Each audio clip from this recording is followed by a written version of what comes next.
An amateur astronomer is thanking his lucky stars after NASA called to ask for his help.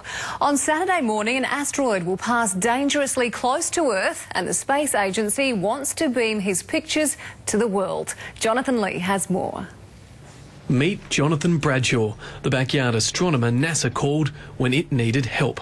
He's part Brit, part science buff, and for this weekend at least, the astro eyes of Australia. Nobody else on this side of the country doing it.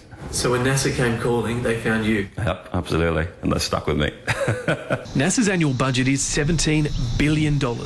By contrast, Jonathan's setup cost him $50,000.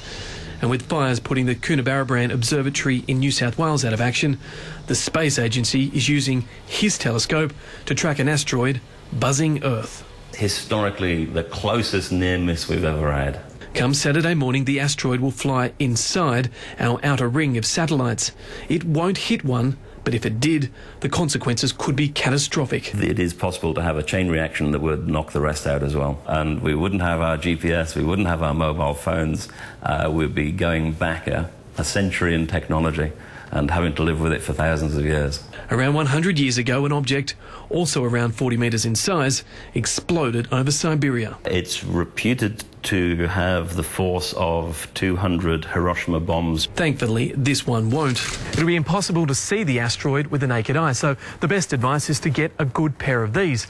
Now, the asteroid will be passing the star Mu in the constellation Vela at 4:20 a.m.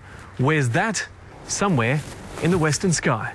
If you can't find that, watch Jonathan's telecast on NASA's website. One thing's for sure, the world will be watching.